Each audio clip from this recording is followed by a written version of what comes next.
Nous vous saluons dans le précieux et puissant nom de notre Seigneur Jésus-Christ. Bienvenue à votre émission, un moment de partage, un moment de bénédiction, un moment de la manifestation de la grâce de Dieu pour vous qui nous suivez présentement. Nous croyons que Dieu a certainement un plan merveilleux pour vous.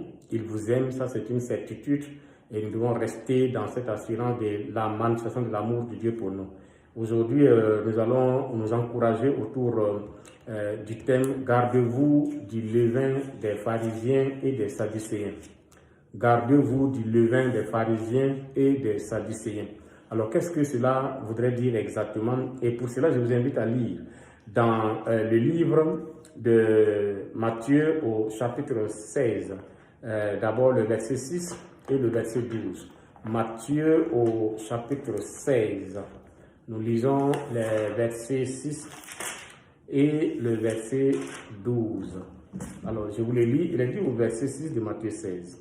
Ça, c'est Jésus-Christ qui dit, Jésus leur dit, il dit à ses disciples, Jésus leur dit, gardez-vous avec soin du levain des pharisiens et des sadducéens. Et le verset 12, pour compléter la lecture avant de revenir, alors il comprit que ce n'était pas du levain du pain qu'il avait dit, que Jésus avait dit bien sûr, et qu'il avait dit de se garder, mais de l'enseignement des pharisiens et des sadducéens. Donc Jésus-Christ, en demandant à ses disciples de se garder du levain des pharisiens et des sadducéens, les disciples avaient commencé donc à raisonner, n'est-ce pas? Ils ont commencé à dire, mais alors, c'est parce que nous n'avons pas pris le reste du pain après la multiplication des pains que Jésus-Christ a dit de se garder avec soin du levain des pharisiens et des sadducéens, ou bien, mais pourquoi ils nous dit de se garder du levain des pharisiens et des sadducéens? Ils ont commencé à raisonner en eux-mêmes. Et Jésus les a répondu en disant, mais vous êtes sans intelligence, qu'est-ce qui se passe? Je ne vous comprends pas.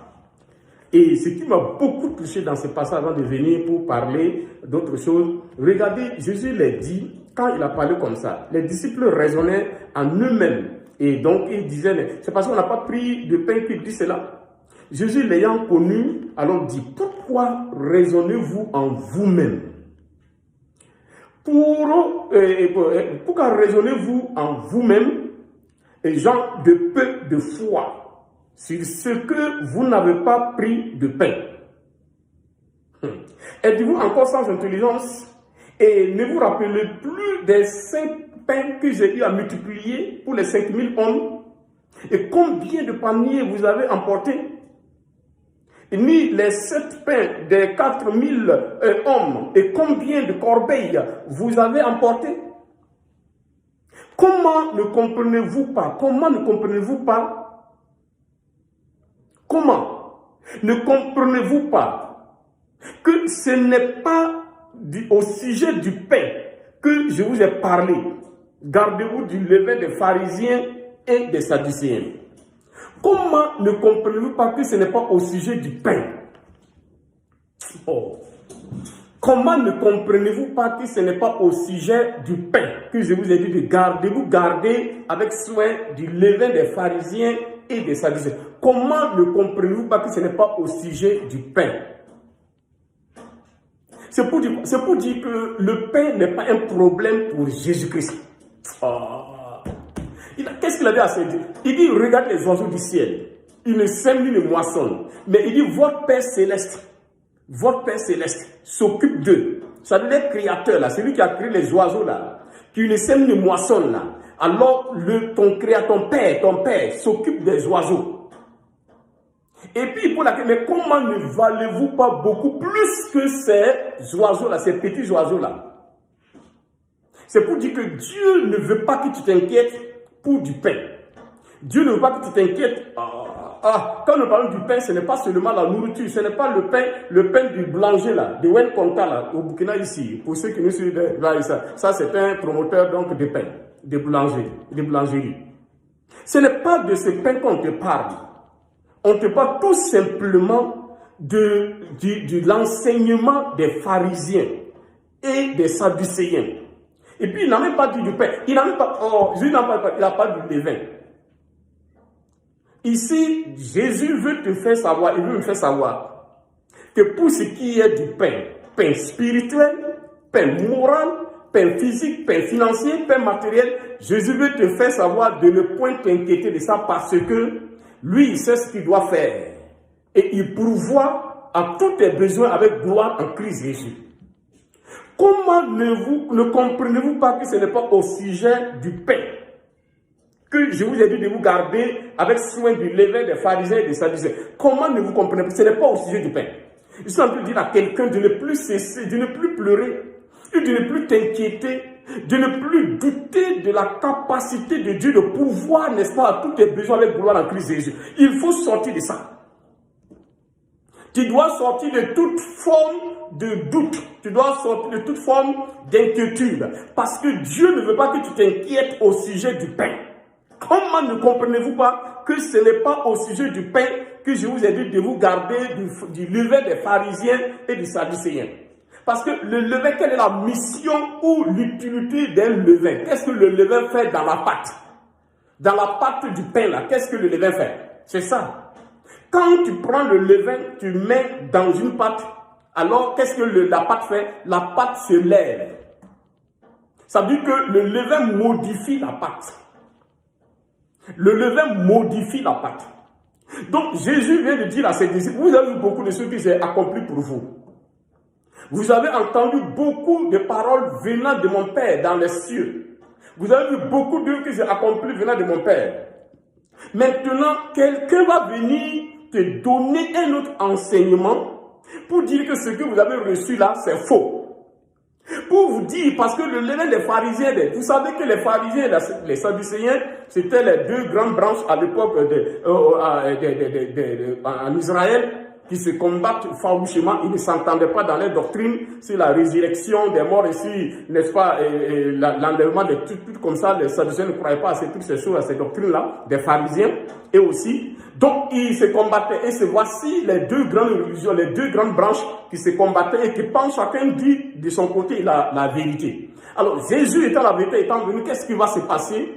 Jésus a mis en cause l'enseignement des pharisiens et des sadducéens. Parce que lui, il enseignait non pas comme les prophètes, non pas comme les docteurs, les enseignants de la parole, comme les pharisiens si vous voulez, comme les sadducéens si vous voulez, mais il enseigne comme ayant autorité s'il vous plaît. Parce que ce que Jésus disait, il manifestait ça. C'est pourquoi Jésus dit à ses disciples, ne faites attention, prenez garde. Prenez garde, parce que ce que je vous ai dit, c'est ça qui a la vie, qui manifeste la vie.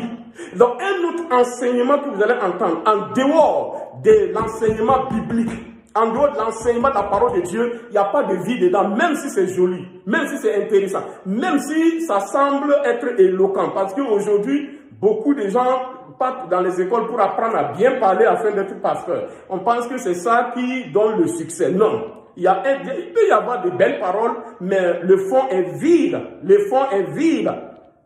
C'est ce que cela veut dire, ça ne peut changer personne. C'est ça que Jésus dit, parce que mon enseignement change. Mais l'enseignement des pharisiens et des sadducéens ne peut changer personne, ne peut transformer personne, parce que eux-mêmes qui donnent ces enseignements ne sont pas transformés. Comment l'enseignement peut transformer quelqu'un?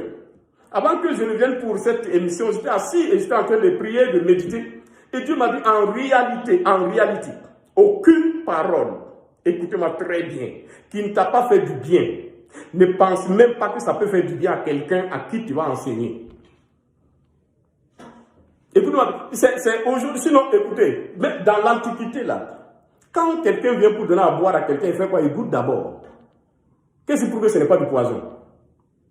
Et quelqu'un qui prépare une nourriture qui ne mange pas, c'est pourquoi les nourritures que beaucoup de gens achètent, je ne peux pas dire que tout est mauvais, mais il y a beaucoup de gens qui vendent des nourritures qu'eux-mêmes ne mangent pas. Mais si tu vois quelqu'un qui est en train de vendre une nourriture et tu le vois en train de manger, toi il faut aller, il faut manger. Ça veut dire que la nourriture n'a pas de problème. Mais il y a des gens qui empoisonnent des gens pour donner aux gens. Et c'est pourquoi actuellement c'est plein. Et surtout dans ces temps que nous sommes en train de vivre, chacun c'est là, il prend son portable, il fait son selfie, il balance et il commence à contredire les enseignements. Chacun dit ce qu'il pense, chacun dit ce qu'il veut, et tout de suite, voici, on pense que c'est un bon enseignant. Ah non, est-ce que tu le connais? Est-ce que tu sais ce qu'il a? Ce qu'il a entendu dire là, il ne vit pas. Il a entendu telle personne dire, parler, enseigner. Lui aussi, il prend, il fait un copier-coller, et puis il envoie, et puis il a dit, ah oh, gloire à Dieu, il a la révélation. Quelle révélation? Est-ce que la parole, elle a changé? Lui-même d'abord. C'est pourquoi ne vous fiez pas. C'est plein, s'il vous plaît, actuellement. C'est plein. C'est plein. C'est ça, c'est de ça qu'il s'agit, l'enseignement des pharisiens et des sadducéens. Gardez-vous avec soin de ça. Sinon, vous allez refuser de manger, vous allez voir que vous allez commencer à maigrir spirituellement. Vous n'allez pas comprendre d'où vient ces maigreurs, d'où vient, n'est-ce pas, que vous maigrissez. Parce que quelqu'un qui mange mal, grandit mal, croit mal.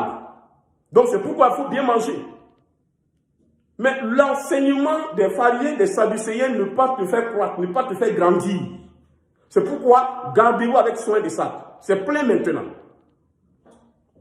Quelqu'un qui se lève, il voit quelque chose, un homme de Dieu qui a prêché, il va préparer un enseignement pour venir contredire. Et puis les gens prennent ça comme c'est une révélation. Qui t'a dit que c'est une révélation? Tu le connais? Les sadducéens et les pharisiens. Jésus était avec ses disciples permanemment. Mais les disciples de Jésus connaissaient Jésus. Mais les pharisiens, chacun est caché dans son quelque part. On ne les connaît même pas. Ils sont là, ils sortent seulement. C'est pourquoi Jésus qui les connaissait. Si vous lisez Matthieu 23, vous allez voir comment Jésus les a mis à leur place. Il les a dit parler de tombeaux blanchis. Il les a dit que mais vous paraissez beaux à l'extérieur, mais à l'intérieur sont des ossements desséchés. Et c'est ça. Parce qu'un enseignement peut paraître beau, mais à l'intérieur, le fond ne peut changer personne.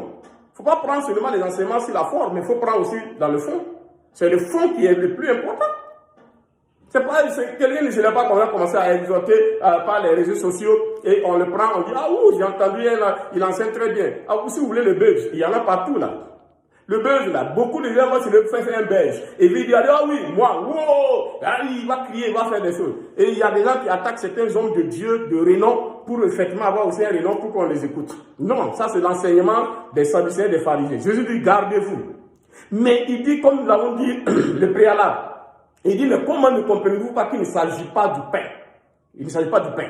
Je veux que quelqu'un sache, comme je dis vers la fin de cette exhortation, je veux que tu saches que Jésus ne veut pas que tu t'inquiètes du pain.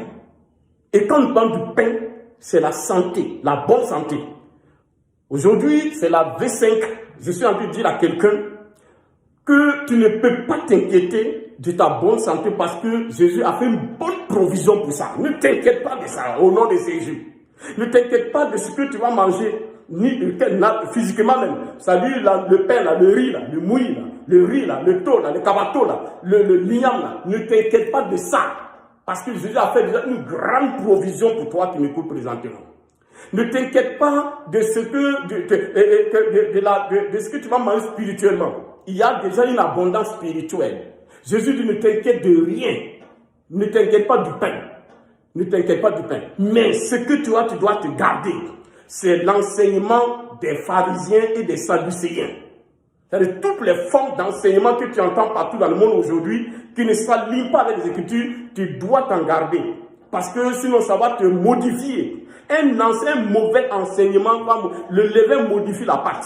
Un mauvais enseignement va te modifier, va modifier ta vision, va modifier ta manière de comprendre les choses de Dieu, va modifier même ta confiance en Dieu, va modifier aussi ta confiance aux hommes de Dieu, va modifier ta confiance à la révélation de la parole de Dieu. C'est pourquoi tu dois t'en garder. C'est-à-dire tout enseignement qui n'est pas de nature à t'aider à aller de l'avant, tu dois te débarrasser de cet enseignement parce que ça ne peut pas t'aider. Au contraire, ça va t'enfoncer. Et tout enseignement qui va t'enfoncer, il faut t'en débarrasser. C'est ça qu'on appelle le levain des pharisiens et des sadducéens. Garde-toi avec soin de cela. Et comme je prie, dans le nom puissant de Christ Jésus, toi qui as un besoin matériel, un besoin financier, un besoin de tout genre, du pain de tout genre, je proclame maintenant, comme Jésus a dit ici, Dieu ne peut s'inquiéter de ça. Alors je déclare que la provision est abondante pour toi. Tu entres en possession de ton besoin matériel, ton besoin financier, ton besoin de pain, de nourriture au nom de Jésus-Christ Nazareth. Toi qui as un besoin de santé, je déclare de la tête jusqu'à la plante de ton pied, je proclame la bonne santé physique, la restauration de ta cellule, j'ordonne à ta moelle des os de produire maintenant du sang nouveau. J'en appelle maintenant à ton humilité. Je proclame que ton corps produit du sang nouveau pour irriguer tout ton être entier. Je déclare que ton corps est rebelle à la présence de n'importe quel virus, de n'importe quel microbe, de n'importe quelle maladie. Au nom de Jésus-Christ de Nazareth, je renforce ton système immunitaire par le sang de Jésus. Et je commande la vie de Christ maintenant dans tout ton être entier au nom de Jésus. Le Seigneur Saint-Esprit qui a ressuscité Jésus-Christ dans les morts habite en toi et le Seigneur Saint-Esprit donne la vie à tout ton corps mortel. Je déclare que la présence du Saint-Esprit manifeste la bonne santé dans tout ton corps au nom de Jésus-Christ. Tu es libre, tu es guéri, restauré au nom de Jésus. Sois en bonne santé, continue dans ta bonne santé, au nom puissant de Christ Jésus. Amen, comme nous vous aimons en Christ. Amen.